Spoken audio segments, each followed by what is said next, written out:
Halo Sobat Edson, salam pintar. Jumpa lagi bersama saya, Kak Andi, tutor sejarah Edson.id. Kali ini, kita akan membahas materi tentang masa pendudukan Jepang di Indonesia. Yuk, saksikan bareng-bareng.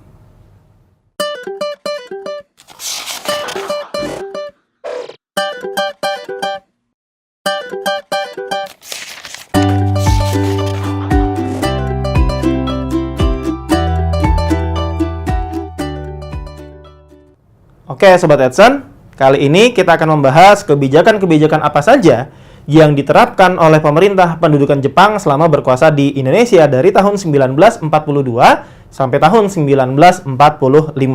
Kita tahu bahwa pendudukan Jepang di Indonesia dimulai sejak penandatanganan Kapitulasi Kalijati yang ditandatangani oleh pihak Belanda dengan pihak Jepang pada tanggal 8 Maret 1942 di Subang, di mana pihak Belanda diwakili oleh Jenderal Terpoorten, sementara pihak Jepang diwakili oleh Jenderal Hitoshi Imamura. Maka dengan penandatanganan Kapitulasi Kalijati, berakhirlah kekuasaan Belanda di Indonesia dan dimulainya kekuasaan atau pendudukan Jepang di wilayah Indonesia. Dalam kesempatan pembahasan kali ini, kita akan melihat kebijakan-kebijakan pemerintahan dan militer apa saja yang diterapkan oleh Jepang selama berkuasa di Indonesia.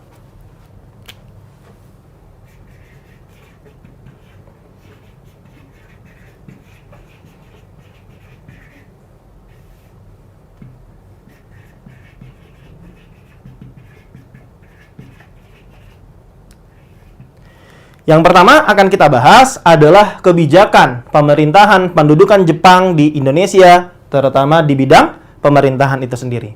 Yang pertama, Jepang nanti akan membagi wilayah Indonesia ke dalam 3 pemerintahan militer.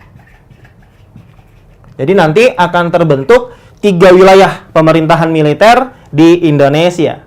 Masing-masing nanti akan terdapat pemerintahan militer yang menguasai wilayah Jawa dan Madura, kemudian menguasai wilayah Sumatera, serta menguasai wilayah Kalimantan,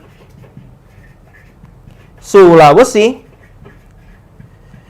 Maluku, dan wilayah Sunda Kecil, di mana wilayah Sunda Kecil ini sekarang meliputi wilayah Bali dan daerah Nusa Tenggara.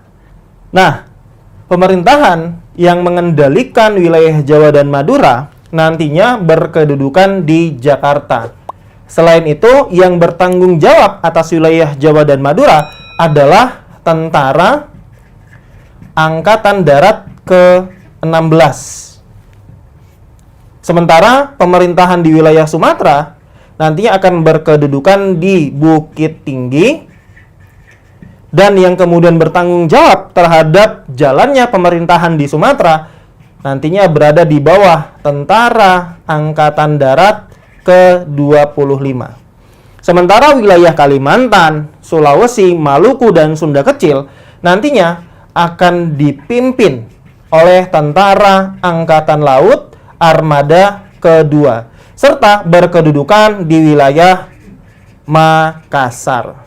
Jadi di sini kita dapat melihat adanya 3 kota di Indonesia yang menjadi pusat pemerintahan pendudukan militer Jepang di Indonesia, yaitu Jakarta yang menjadi pusat pemerintahan di Jawa dan Madura, kemudian Bukit Tinggi menjadi pusat pemerintahan di Sumatera, serta Makassar yang menjadi pusat pemerintahan di Kalimantan, Sulawesi, Maluku, dan Sunda Kecil. Jadi yang pertama adalah pembentukan pemerintahan militer di 3 wilayah, masing-masing Jawa dan Madura, Sumatera, serta Kalimantan, Sulawesi, Maluku, dan Sunda Kecil.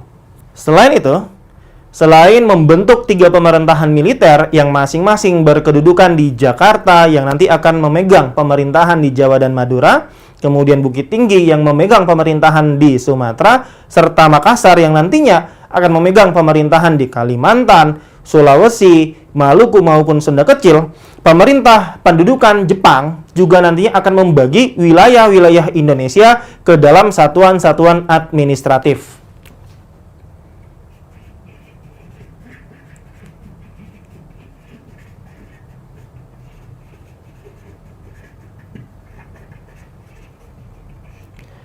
Wilayah-wilayah administratif yang dibentuk oleh pemerintah pendudukan Jepang diantaranya adalah Shu, Shi, Ken, Gun, Son, dan Ku. Di mana Shu ini merupakan daerah karesidenan.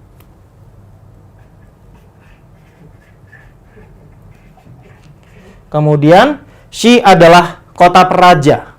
Sementara Ken adalah kabupaten, Gun adalah wilayah kewedanaan, kemudian Son ini adalah wilayah kecamatan, dan Ku adalah wilayah kelurahan. Nah, jadi nanti terbentuk wilayah-wilayah administratif, diantaranya ada Shu, Shi, Ken, kemudian Gun, Son, dan juga Ku. Nah, ini merupakan kebijakan yang diterapkan oleh pemerintah pendudukan Jepang di bidang pemerintahan. Selain itu, juga nantinya kita tahu terbentuk satu satuan terkecil yang kemudian setara dengan rukun tetangga, yang kemudian kita kenal istilahnya sebagai Tonarigumi. Jadi Tonarigumi ini adalah satuan pemerintahan terkecil setingkat rukun tetangga pada masa pemerintahan pendudukan militer Jepang di Indonesia. Selain kebijakan di bidang pemerintahan, kita juga nanti akan melihat kebijakan-kebijakan apa saja yang diterapkan oleh Jepang di bidang pertahanan atau di bidang militer. Kita tahu bahwa kebijakan yang kemudian dibentuk atau dikeluarkan oleh pemerintah pendudukan militer Jepang di Indonesia, terutama di bidang militer, yaitu adanya pembentukan organisasi-organisasi. Di antaranya organisasi militer maupun organisasi semi militer. Nah, jadi nanti ada pembentukan organisasi-organisasi militer maupun organisasi semi militer.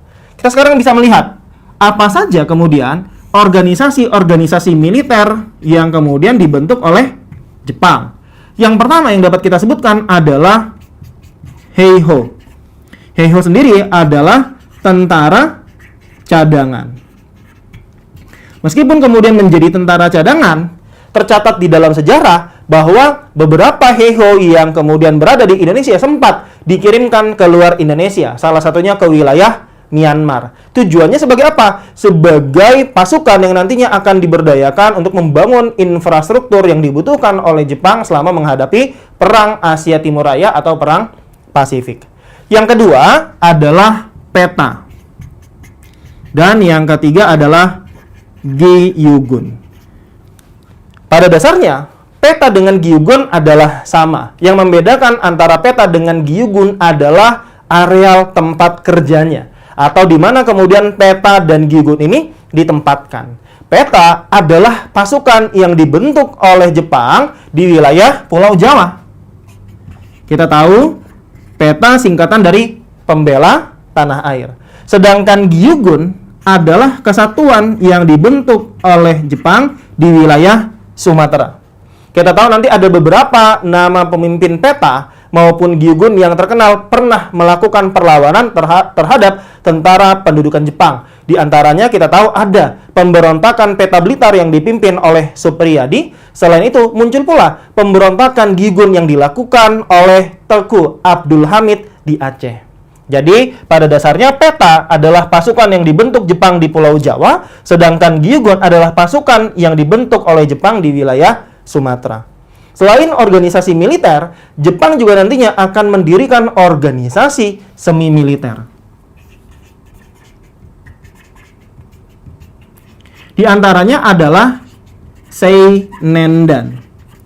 Apa Seinendan ini? Seinendan ini adalah barisan pemuda.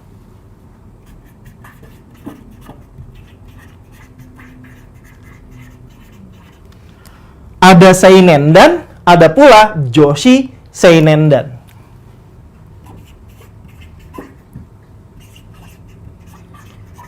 Joshi Seinendan adalah barisan pemudi. Jadi ada Seinendan dan juga ada Joshi Seinendan. Berikutnya ada keibodan, yang juga dikenal sebagai barisan pembantu polisi. Kemudian ada Fujinkai atau barisan wanita. Berikutnya ada Gakutotai atau barisan pelajar. Kemudian ada Shu Shintai atau barisan pelopor, serta Jibakutai atau barisan berani mati. Nah, di sini kita bisa melihat bahwa Jepang tidak hanya mendirikan organisasi pertahanan militer, di antaranya ada Heiho, ada PETA, dan juga Gyugun. Selain itu, Jepang juga membentuk organisasi semi-militer yang berfungsi untuk bidang keamanan, di antaranya ada Seinendan atau Barisan Pemuda, ada Joshi Seinendan atau Barisan Pemudi, kemudian ada Gakutotai, ada Keibodan, kemudian juga ada Jibakutai maupun Shushintai. Nah, ini adalah organisasi-organisasi baik pertahanan dan keamanan yang didirikan oleh pemerintahan pendudukan militer Jepang selama berkuasa di Indonesia. Nantinya banyak pemuda-pemudi Indonesia yang kemudian masuk ke dalam kesatuan-kesatuan militer maupun semi-militer yang dibentuk oleh Jepang, baik dalam kondisi keterpaksaan ataupun secara sukarela bergabung untuk mendapatkan pelatihan-pelatihan militer oleh pemerintah pendudukan militer Jepang di Indonesia. Bagaimana, dapat dipahami? Demikian Sobat Edsan pembahasan materi tentang masa pendudukan Jepang di Indonesia, di mana kita telah membahas mengenai kebijakan pemerintahan dan militer yang dibentuk oleh Jepang selama berkuasa di Indonesia. Semoga bermanfaat. Jumpa lagi di kesempatan pembahasan video berikutnya. Tentu saja bersama saya, Kak Andi, tutor sejarah Edson.id. Salam pintar. Sekian Sobat Edson untuk video pembelajaran hari ini. Sampai ketemu lagi di video belajar berikutnya. Jangan lupa aktifkan notifikasi untuk video terbaru kami ya.